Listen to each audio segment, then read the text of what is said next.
So these are 3 different ways that you can use this creme brulee mix, right?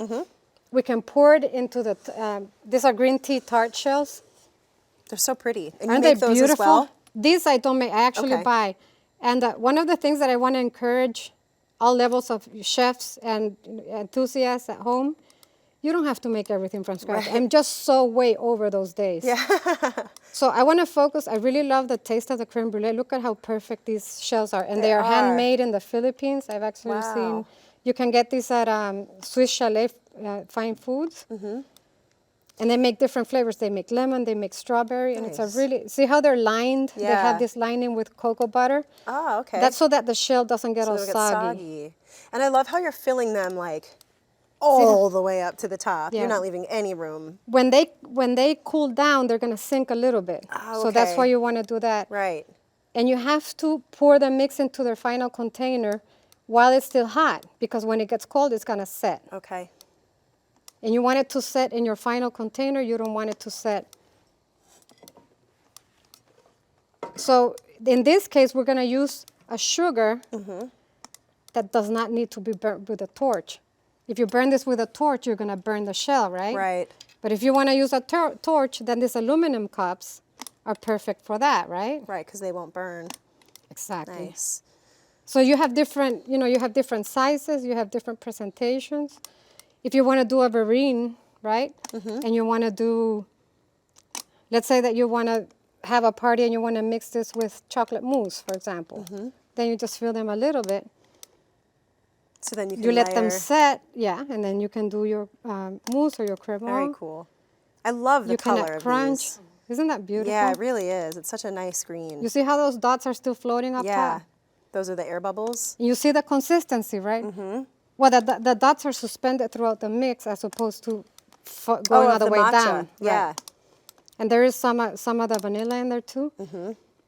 So I prepared, you can put this into a disc, into a ring, and freeze it. And then insert it into a cake. You know, that style of cake is called entremet. Okay. Don't quote me on my French, but the type of cake is really layered, right? So you have some kind of sponge cake, you have something creamy, you have some kind of mousse. I'll show you, we have a finished cake that I'm going to show you. Nice. I saw that over there. It looks really good. Now, where did you learn to love creme brulee and learn to master this technique? Four Seasons. Four Seasons. Four Seasons was the best school. I worked with Chef Eddie Hales, Anthony Patafio too. I mean, I learned so many tricks from them. And also Chef Lacroix, he came, I remember one time, he gave me the best advice. I was really proud of this pineapple jam that was representative of my country, that I was making. And I went to him and I presented it to him. I thought he was gonna die. He says, "Did you taste it?" And I said, "Yes." And he says, "You taste too much sugar. You don't really enjoy the pineapple." He says, when you're baking, just because it's dessert, it doesn't have to be sugar the main ingredient. He says, treat sugar as a seasoning, like salt. Right. So bring out the flavor Right. of the fruit. That is, I never forgot that. That's great. It's brilliant. Yeah. I love that you took something like that away. Yes. That's a really great tip. Okay, so let me show you. These are some creme that I made ahead of time so that I can show you the technique. So these really, really firmed up. I mean, yeah, see? But when you try them, you're gonna see that it's not stiff. It's nice and creamy. Really light. Yeah. So I'm just gonna put a few out. Okay. This product, I have 3 types of sugar here. I want to start with this one because this is one I'm most excited about. This is a new type of sugar. It's called caramel sugar. And there's nothing weird in it. It's just sugar. It's sugar and glucose, but see how it already has a caramel color? Yep. It's pre-caramelized. So this means that you do not need to use a torch. So when you sprinkle it on top, just cover the area as best you can. You also have to watch your hands because my hands tend to get warm. And it'll melt in your hands. So, if you might want to use a spoon to do this. But you can already see it changing. Yeah. So of course it's going to look a little different than it would if you were burning it with a torch. Right. But you're still going to have you're still going to have that crunch and you're going to have that caramel flavor. So there are places where they don't allow fire, right? Yeah. There's some.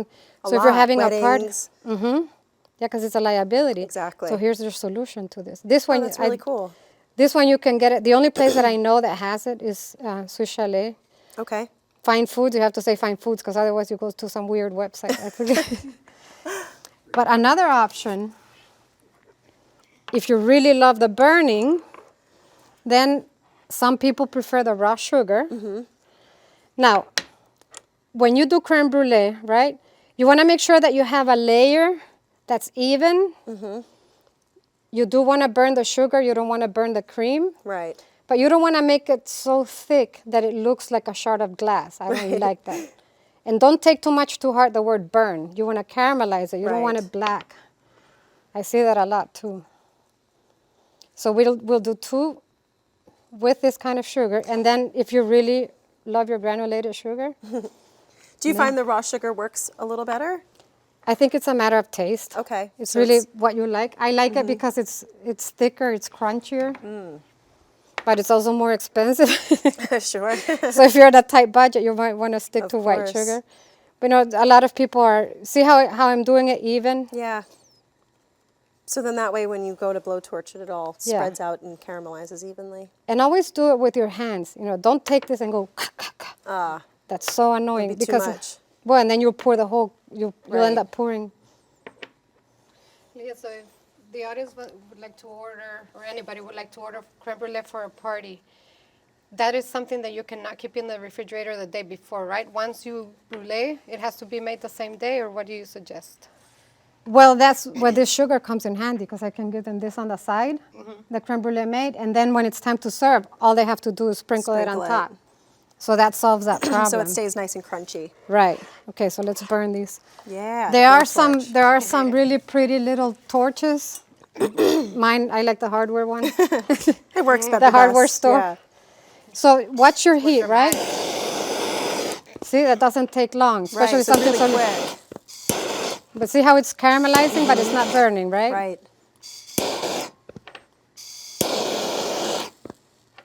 I kind of go to the sides because I don't want to. See that? So you're getting every little area. Right. You got to be gentle with it. And then see something here. I see that this part is a little thicker than that one, so I'm just going to even it out a little bit. Because otherwise I'm going to end up burning the cream. Of course. And if your fire, you know, is really aggressive or something, just go higher, you know? Okay. Go a little bit higher. Right. And then you can control. So a little more gentle. Yeah. But don't be afraid to move around it, you know? Right. You're not nailed to the floor.